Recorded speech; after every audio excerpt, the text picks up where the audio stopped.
Jadea, perdedora. Esa frase, dicha con una sonrisa de burla mientras mi hermana sostenía mi inhalador lejos de mi alcance, se grabó en la llamada al 911. Esa grabación, 18 meses después, sería la prueba que la llevaría a la cárcel. Pero para entender cómo llegamos a ese punto, tengo que regresar al inicio, a una madrugada de marzo cuando mi padre me envió una foto críptica. Me llamo Elena, tengo 38 años y soy gerente de logística de emergencias en Ciudad de México. Ese martes gris de octubre, la imagen llegó a mi celular a las 4:13 de la mañana. Un candado, metal corrugado, el número 47 y una marca de cera roja sobre algo plateado. Mi padre, Walter, había sufrido un derrame cerebral 3 meses antes. Su habla era lenta, sí, pero su mente seguía lúcida. Mi madre, Silvia, decía que la foto era un accidente, que no tenía sentido, que Walter se confundía con la tecnología. Yo no le creí.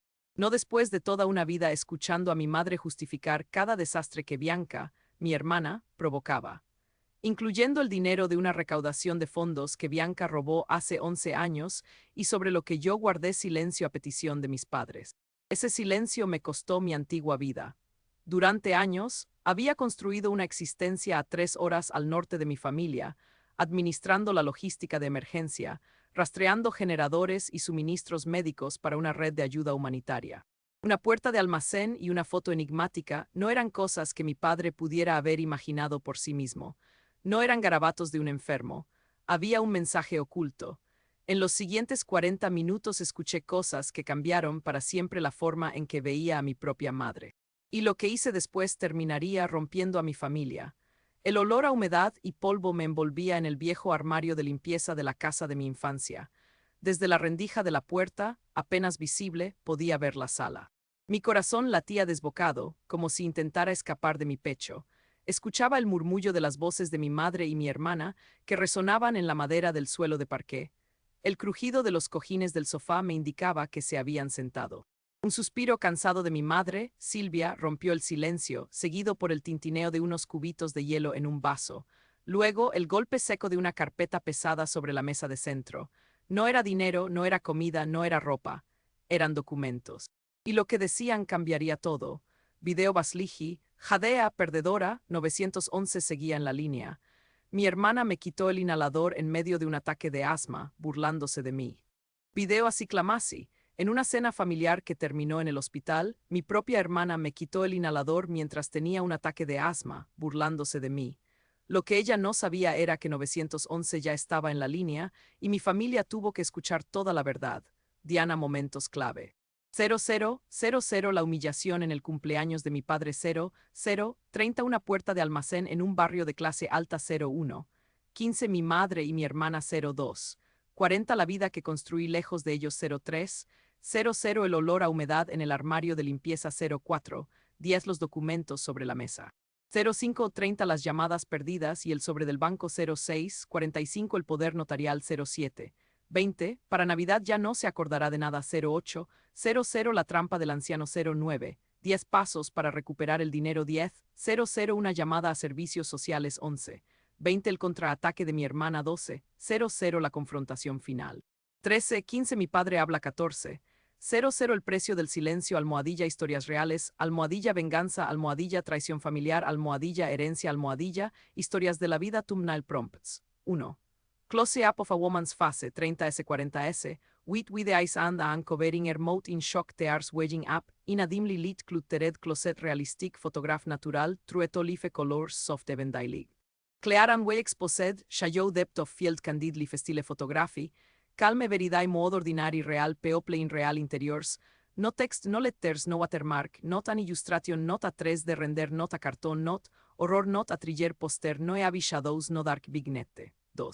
A stack of official looking documents with a red folder on top placed on a dark, wooden coffee table blue red background showing a living room realistic photograph natural, trueto life colors soft, even dialect clear and way exposed, shallow depth of field candidly stile photography, calme veridae mode. Ordinary real, people in real interiors, no text, no letters, no watermark, not, an illustration, not a 3, de render, not a cartón, not horror, not. Mi infancia fue un laberinto de emociones bien reguladas, gracias a mi madre, Silvia, quien siempre supo cómo mantener el equilibrio en nuestra familia. Era como un termostato, si ella estaba tranquila, todos nos sentíamos cómodos. Regulaba cada palabra, cada silencio, cada tono de voz en nuestras reuniones familiares. Cuando mi hermana Bianca tenía un problema, Silvia se encargaba de encontrar una explicación, de justificar lo injustificable.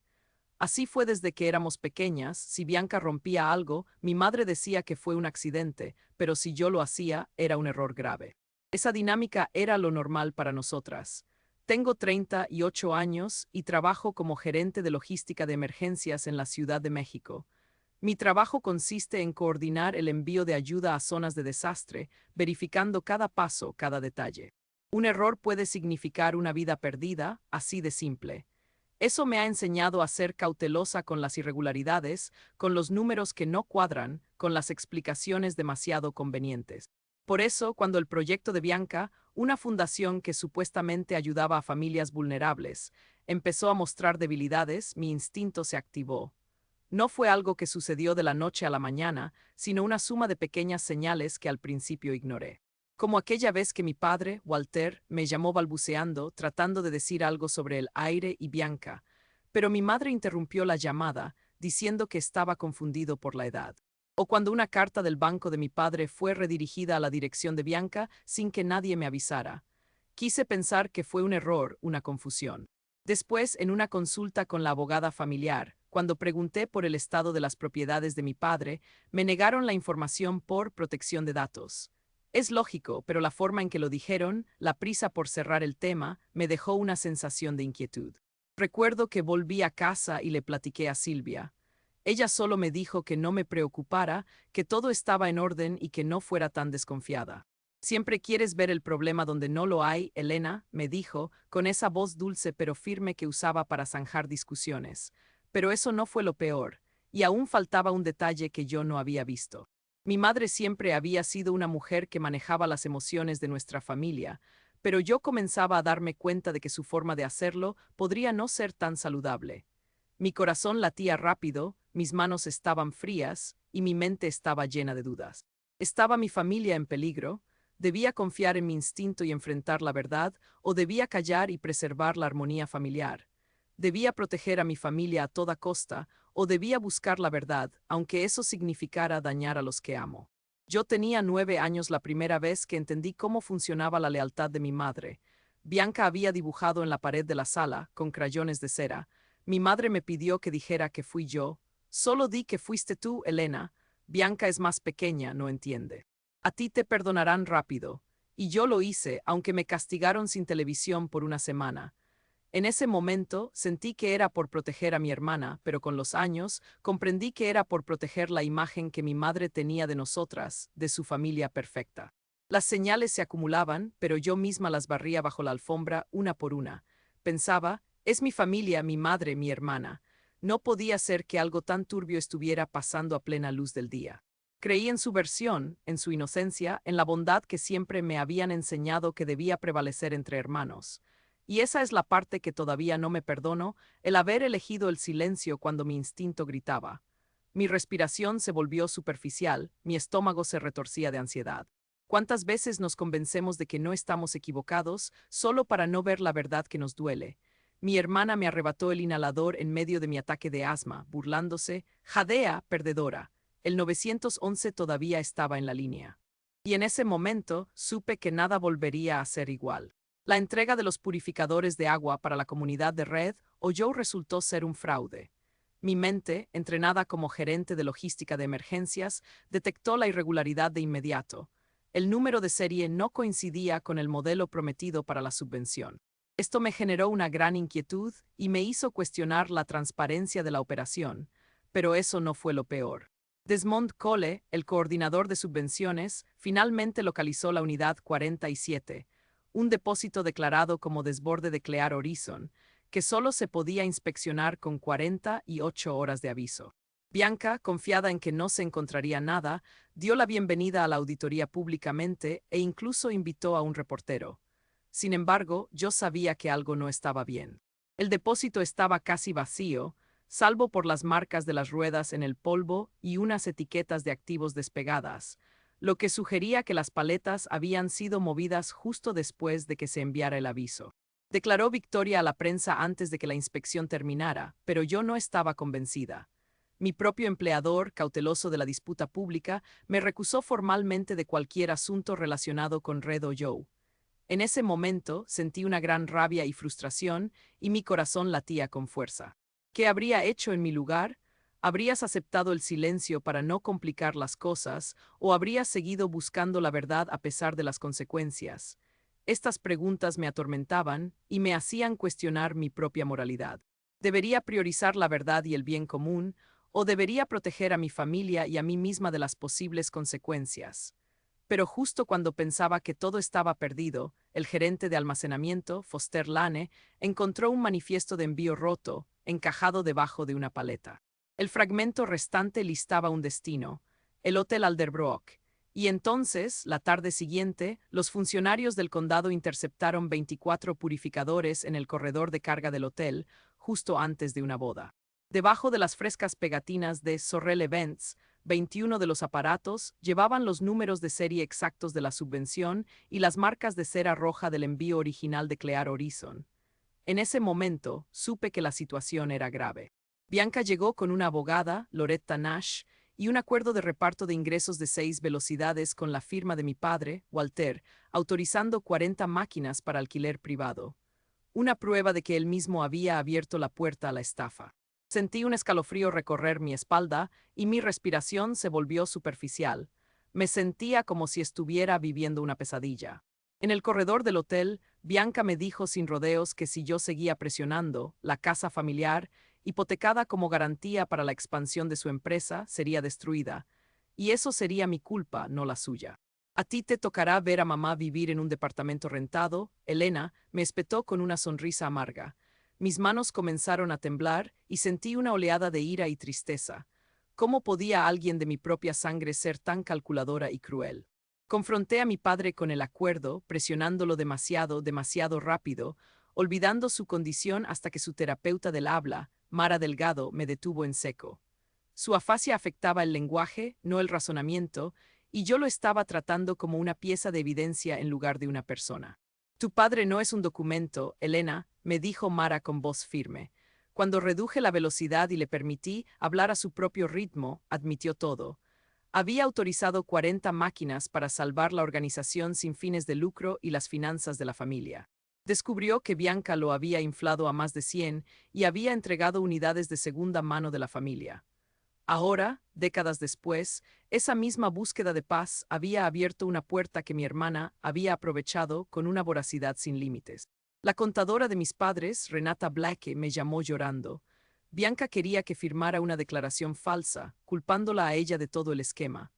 Pero había algo más en esa carpeta, algo que mi padre había escondido de mi hermana y que ahora era el momento de usar. Y entonces, de repente, todo se detuvo. Pero eso no fue lo peor, porque en ese momento supe que había algo más, algo que cambiaría todo. Y entonces la pregunta era ¿qué haría a continuación? ¿Seguiría buscando la verdad o me rendiría y aceptaría el silencio? La respuesta no era fácil, pero sabía que tenía que tomar una decisión. La llamada de Renata Blake, la contadora, lo alteró todo en un instante. Me entregó una caja de libros contables donde mi hermana Bianca había escrito órdenes de falsificar cada registro de los bienes. Ella había retrasado la conciliación de los ingresos por renta, desviando cerca de 200,000 pesos hacia su empresa privada. Parte de ese dinero se utilizó para cubrir los préstamos hipotecarios que gravaban la casa de mis padres. Esa revelación me dejó con las manos temblorosas, pero eso no fue lo peor.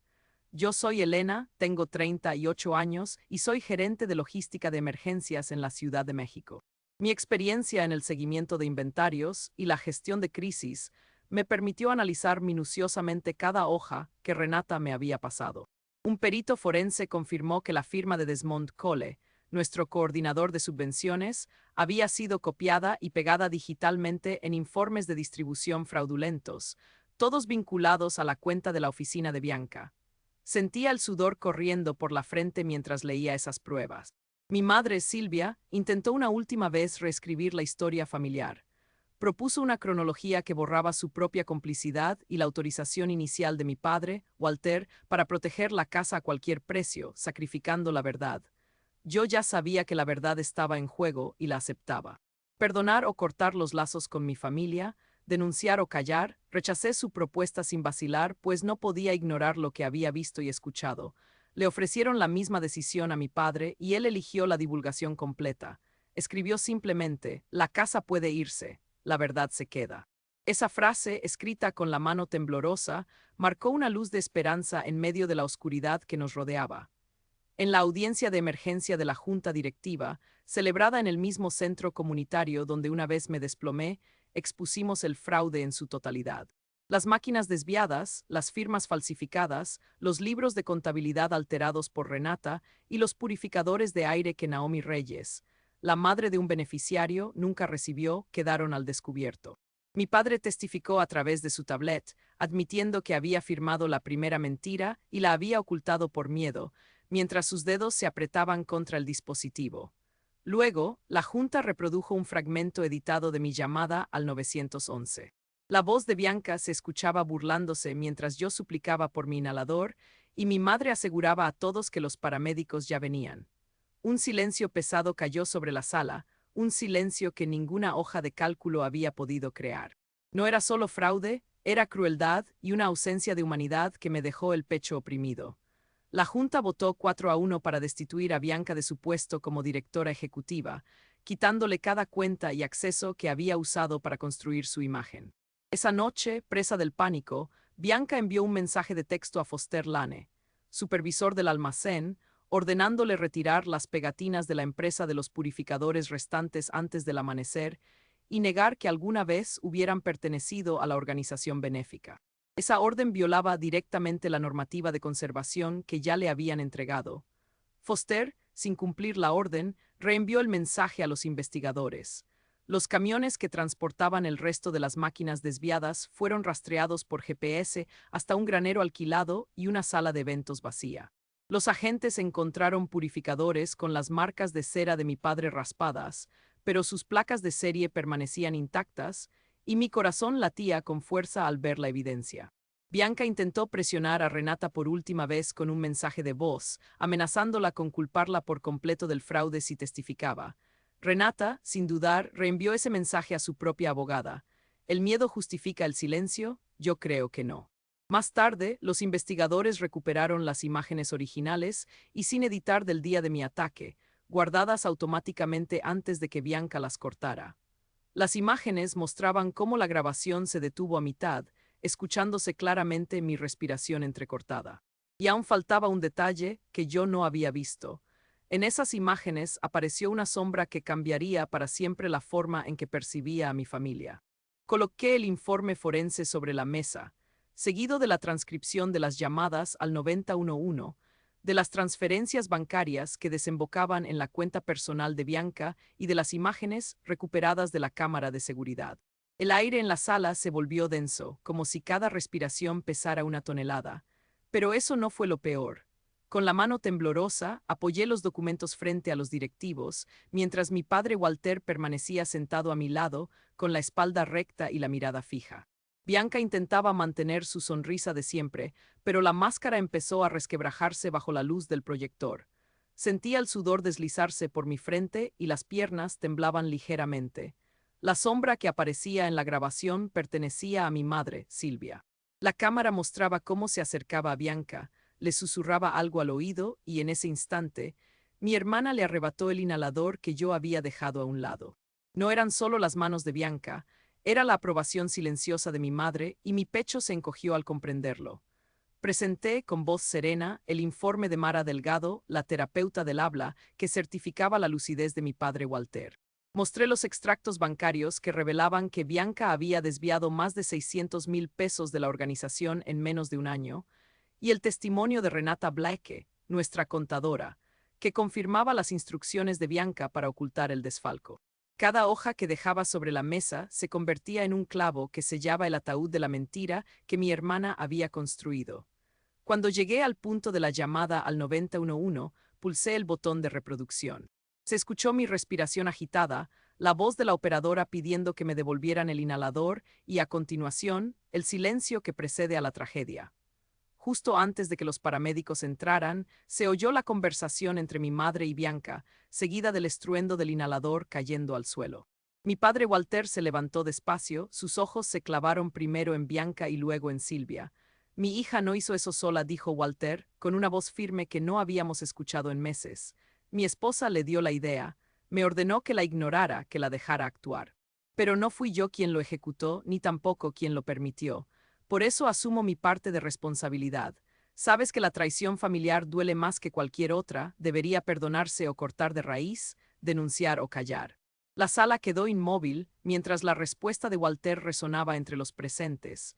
Bianca intentó defenderse, alegando que todo era un malentendido y que yo estaba resentida. Su voz temblaba de desesperación, pero las pruebas eran irrefutables. Los miembros de la junta la miraban con una mezcla de sorpresa y decepción. La máscara de la buena samaritana se había roto por completo. La abogada de la organización, Loretta Nash, describió las implicaciones legales: fraude caritativo, falsificación de registros y obstrucción a la atención médica de emergencia. En cuestión de minutos, Bianca fue destituida de su cargo y su reputación quedó hecha pedazos. 10 meses después, Bianca se declaró culpable. La sentencia incluyó varios años de prisión, la restitución total del dinero y la prohibición permanente de gestionar fondos de cualquier entidad benéfica. Antes de firmar, intentó entregarme una declaración que describía el incidente del inhalador como un malentendido entre hermanas. Rechacé el papel sin tocarlo, recordándole que la ambulancia que llegaba nunca justificó los 6 minutos que ella había ganado antes de su llegada. Meses después, la casa de mis padres se vendió para cubrir la deuda hipotecaria y la restitución. Mi madre Silvia se mudó a un pequeño departamento alquilado y nunca, ni una sola vez, se disculpó por el correo electrónico en el que ordenó ocultar los libros de contabilidad. Mi padre Walter, por su parte, se instaló en un modesto apartamento que eligió bajo sus propios términos. Allí conserva en un cajón de cocina un viejo lápiz de cera rojo, no como trofeo, sino como recordatorio de lo que perdimos. Yo no regresé a aquella vida. Volví a mi propio departamento en la Ciudad de México, lo visité 2 veces al mes y vi cómo mi familia intentaba recomponerse, firmar sus propios nombres y hablar por sí misma. Durante años, llamaron lealtad al silencio y amor al control. Fue en un piso de concreto, casi sin aliento, donde aprendí la diferencia y comprendí que proteger a alguien de las consecuencias que él mismo creó nunca fue protección. Solo era otra forma de mentira, y yo ya no estaba dispuesta a seguir contando esa historia. ¿Alguna vez tuviste que alejarte de tu propia familia? Cuéntamelo.